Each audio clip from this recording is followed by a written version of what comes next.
proof and research. Now there are many more invisible beings, even more invisible than this. Even we use microscope, we could not see. They are just finer, more subtle. They just became a kind of energy, we may call. And then because they are too fine, too subtle, we would not believe that they are beings with intelligence, with feeling. So nowadays, we have proved that even plants have feelings and intelligence. And ants and any kind of animals also have intelligence. Now we talk about the conception. I may go a little bit further to something very modern and interesting so that you may not go to sleep with my speech. If I speak about Buddha all the time, everybody will leave and go home. Now we talk about something more mundane and concrete, like the conception. Mostly we think the conception happened accidentally and out of the control of the egg. We thought that the woman's egg are being penetrated and the egg is helpless. And now, recently, a scientist has proved by his own understanding and wisdom and research that it isn't accidental and that the egg does choose what it wants to observe, maybe 1 or 2 or 3 or 5. So even these very, very invisible beings, like, I would say, that what we don't see with our naked eyes, they have feeling. And they have decision even, and choice. Furthermore, we go to the Buddha's land and the kingdom of God. We thought God or Buddha maybe doesn't exist. Some people say God is nothing, it's only void, the void. Or Buddha is a void, Buddha nature is a void. And when we meditate, we will encounter the void. Well, to my experience, it is not the void. It's a being full of love, wisdom, and everything else you need and can ever imagine or can even not imagine. This being is powerful, is inimaginably powerful, out of anything that our worldly brain could understand. But this being has not a being like our being. This being just has a different being, but we just have to accept that that is also a being. We may call that energy also okay. But if we only call that energy, then we may have a misconception, yeah?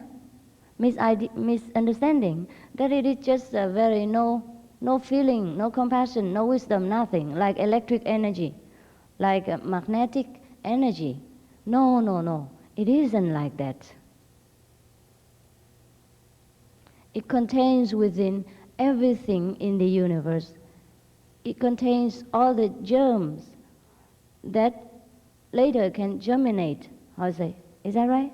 Is that the right word? Somehow I find it difficult to speak English today. I don't know why. There must be too many foreign people in here.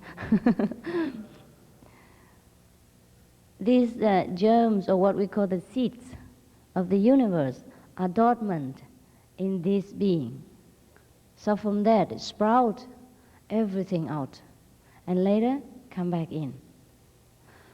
But behind that being, there is another power, which we call Godhead, or the Anuttara Samyak Sambuddha. is the Buddhas of all Buddhas, the father of all beings. But that power doesn't germinate anything, doesn't contain anything, but it contains everything. It doesn't produce anything. Producing things are another being, you know, behind that. For example, you see, when I eat this banana, I'm just saying so. Maybe I just eat so that you know. So when I take this banana, it looks like my hand take it, or my mouth consume it. But what for what? The one who wants to eat banana is not my mouth. It is something, yeah, in the brain and in the cells, the feeling of the cell, of the body cell and the stomach and the brain. It makes make the mouth eat the banana.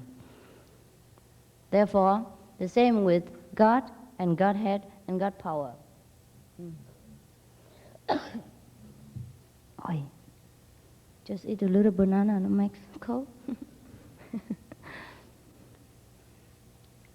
Similar thing. It is of course difficult to speak about God, but there is definitely that being. So powerful, we could not ever imagine what it is. But we could experience that, some of it, some fraction of it. And even if you just experience a fraction of it, it makes you different altogether. Make you become very grander, very wise, very friendly, very unaffected by any up and downs of the world. Make you able to solve every problem that come your way.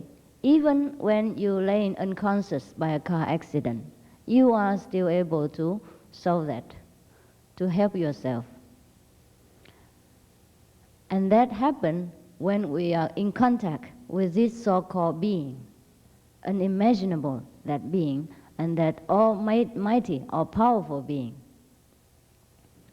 Because we originally come from that being, we are a part of that. And if we are separated from that being or that power or that energy, then we are very small indeed, very weak indeed. But if we are reconnected again, then we become powerful and wise. And that's the only mystery about God realization or self-realization. That is, we realize, we come to know this very, very invisible but very, very, very powerful being. Now that being, it doesn't look like a human being, or it doesn't look like an angel, or it doesn't have a beard so long like that. You just happen to be inside that being, and you just enjoy the love, protection, power, and compassion. And you had no word to express this when you come back to earth. I mean, when we come back to the earth consciousness, not that we go anywhere or come anywhere. It all happened within ourselves. And when I had such experience before, it didn't make me grow two horns or it didn't make me so excited that I couldn't sleep or anything like that. It was so peaceful. It was so ordinary. Very, very smooth and harmonious. It's like you eat a banana. So very easy.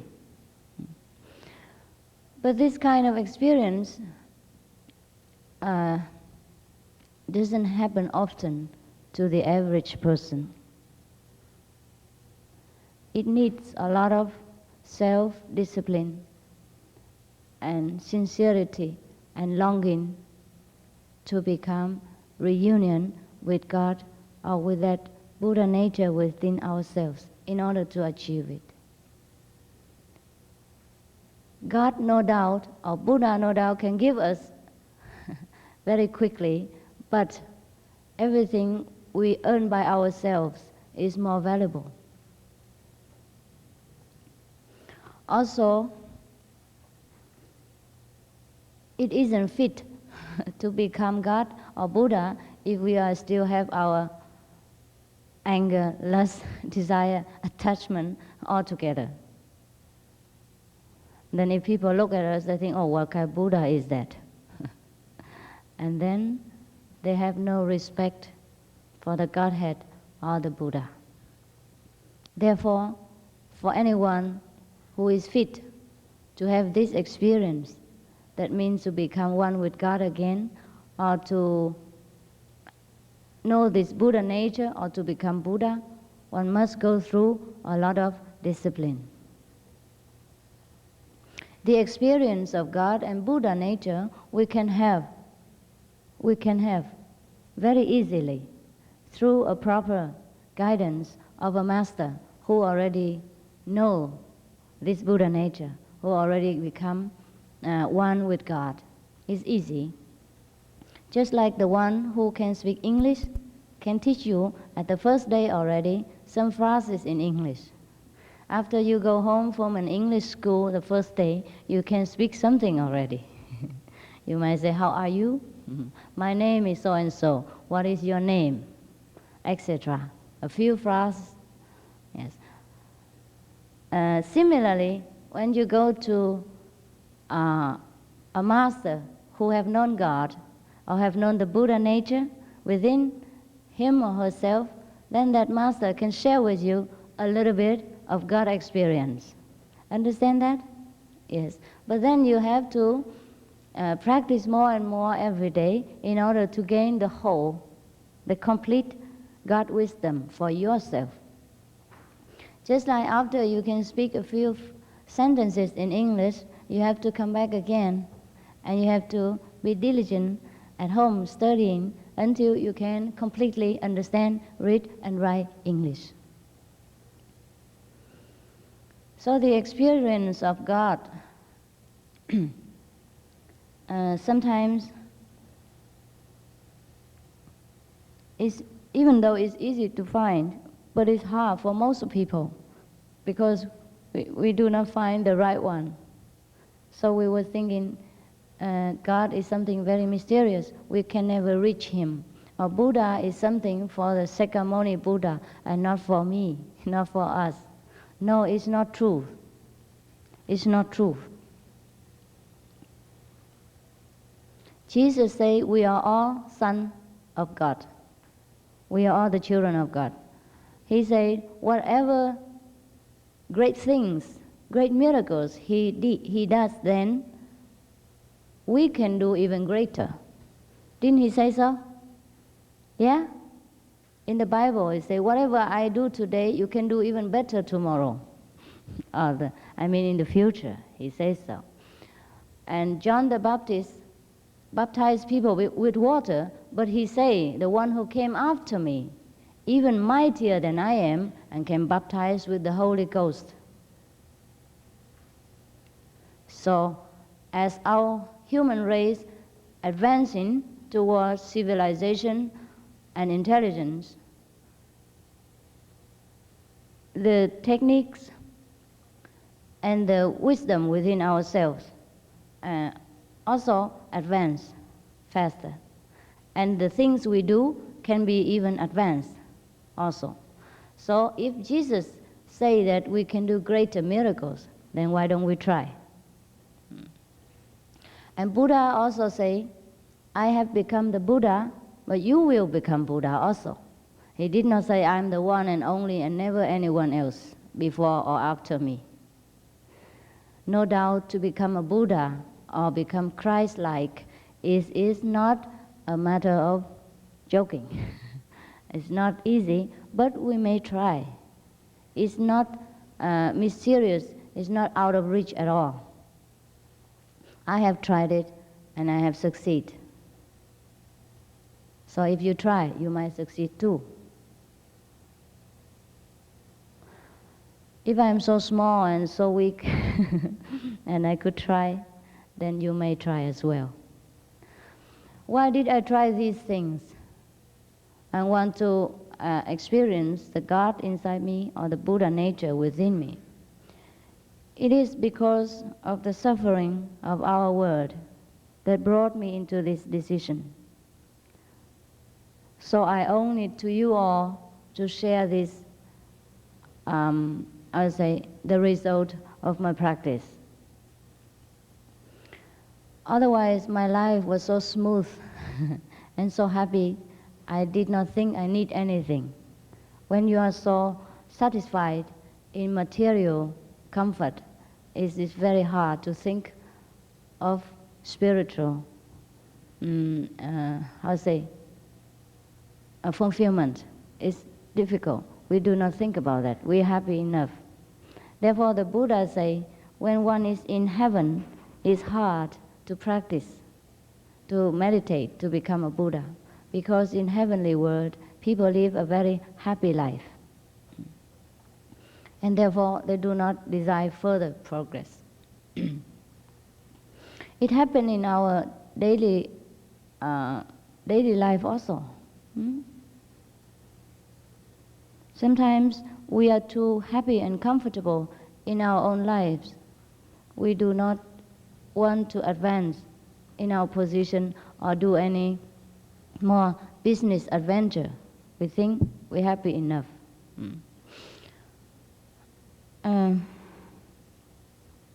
What was I talking about before that? It's hard to come down today because I meditate all day. I think it's difficult because I meditate too much today. So it's difficult to come down to the word level. Therefore, it's hard to talk. What did I speak about before the last sentence? Huh?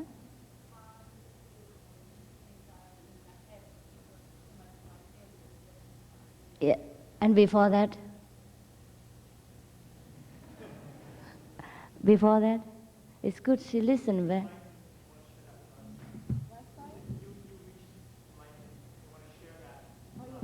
Oh, yes. It is because I owe it to the world at large to reach this enlightenment or whatever happiness I have got today, or wisdom, or any little thing I achieve. It is all due to the human beings that have opened my eyes. It's not I alone who could do this. So I owe this to the whole world. If I didn't see the suffering, the misery of the world, and from my own country and from all the other countries, when I was working in the Red Cross, I saw the international suffering of the people. And so it opened my eyes. I wanted to get some power and wisdom in order to help. Therefore, if I get something, it is all due to people. Therefore, I do not mind to run here and there, even though my body is becoming weak sometimes and tired of traveling, and sometimes getting this encouragement from some opposition, but I still go on with my work because I think I have to be grateful.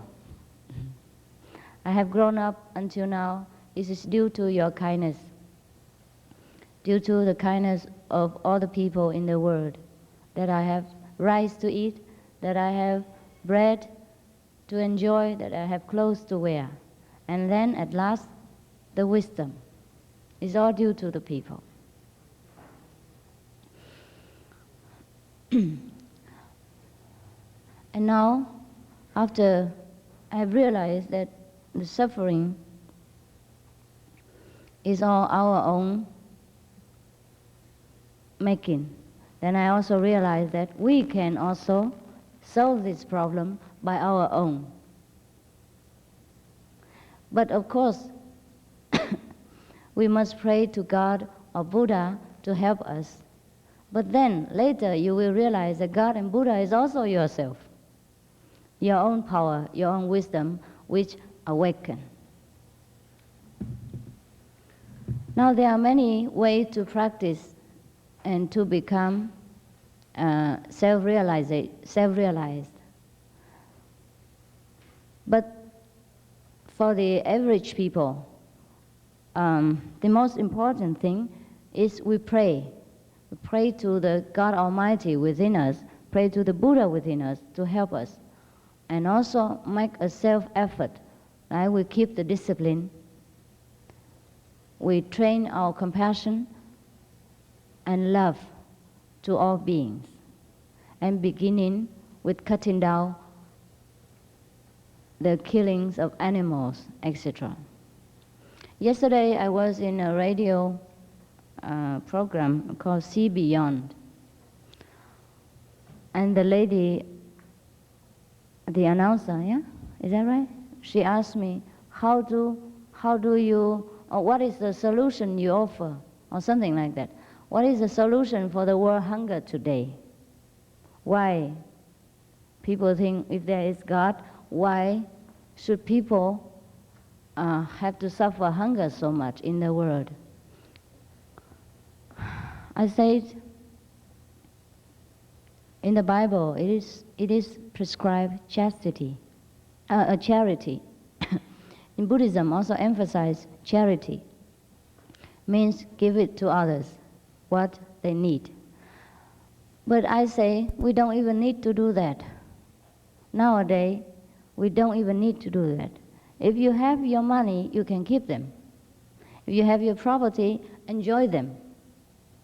If everyone in this world do not eat meat at all, and we don't raise cattle, pigs, and chicken, and these protein products and all kind of coins can be distributed freely to all the hungry people, that's enough. Because we overuse this protein and soya bean and corns and all this kind of stuff, stable food, which is necessary for human beings in order to feed animals. And we gain only 1 kilo of beefsteak and weighs at least hundreds of kilos of stable food. And besides of all the medical care, yesterday some friend gave me a statistic about a research. Half of the national antibiotic medicine go to the animal. Half of the national. Understand that? And it costs a lot of money too. So if before we have to give away our property, we can give away the meat. Yeah? If we do not eat meat, nobody will kill, nobody raise cattle, and all the food stay where they are, and they can eat them and become healthy and strong. And it's good for every nation, and it's good for our nation as well. We're wasting a lot of money on arms and on raising animals, and all the land are wasted. All the arable land, yeah, are wasted nowadays for raising cattle and pigs and all the like. Most of them. So if we use this to cultivate wholesome food and healthy food, I think the nation will benefit more, and our nation will have more peace and no need for armed defense. If every nation lives according to the Bible, according to the Buddhist teaching, thou shalt not kill, thou shalt not steal, etc., then the world need no more peace conference, wasting so much coffee and cakes on the round table. And champagne as well, champagne, yes, and go nowhere with it. The more we talk about peace, the more war we have. It is because we go about it in a different manner. If everyone practice meditation and eat a wholesome diet without any killing involved, the world is long already been in peaceful state, and long already we have no hunger phenomena. No need to give away your property. Just give away the meat diet. That's enough to save the world and to save your own health and the national health, the health of the nation. As we all know, most of the sickness come from meat, yeah, because of the antibiotics fed to the animal because of the anxiety which produce toxin in the animal meat, because and because we eat all these antibiotics, and our body became, it lose the self-resistance to the disease. Understand that? Our body normally can fight the disease, but because we are fed with so much antibiotic meat, therefore our body become weakened, and the resistance system become out of order. Therefore, any kind of disease affect us and kill our life. And it is a pity. We should rely on ourselves to help us, to help the nation, not to rely on peace conference. I haven't seen any peace conference which can do any much good to any nation. They can sign many papers, but then they transgress it tomorrow.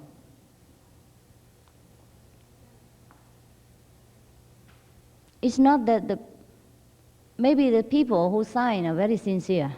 You understand? Very sincere at that time. But there are others behind and in the front, left and right.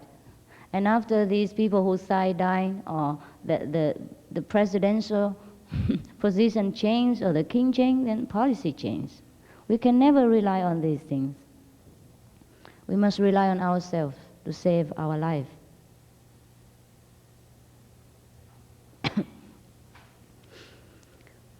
Now, most people think if we pray to Jesus or Buddha, and that is enough. But I think we should add in it meditation and a virtuous, wholesome way of life. Then you speed up our wisdom and liberation.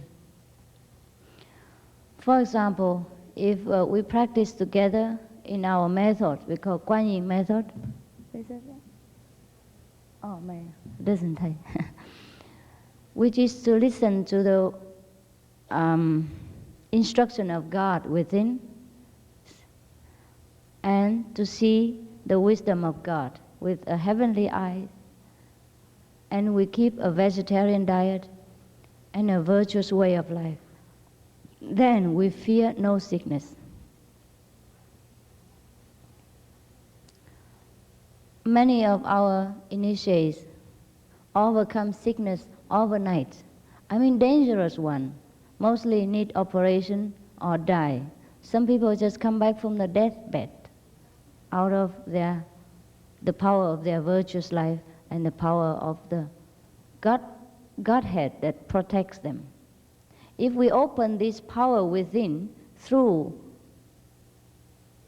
a correct technique, then that power, which we call Buddha nature, or the Buddha within us, or God within us, will protect us 24 hours and protect us even after we leave this body. Someone asked me, why don't we use some kind of breath control or breathing technique or something like that to reach God? And could we realize God through this? I say I have my doubt, because the breathing are going on only when we are conscious. When we fainted, we have heart attack or something, the breathing stops. Or when we die, the breathing no more. So how do we practice then? What do we rely on then to become conscious, to become awakened? And when we sleep, we are not even aware of our breathing. So how do we rely on that to keep watch over us 24 hours? Therefore, I find out that the technique that we practice now awaken. And when we sleep, we are not even aware of our breathing. So how do we rely on that to keep watch over us 24 hours?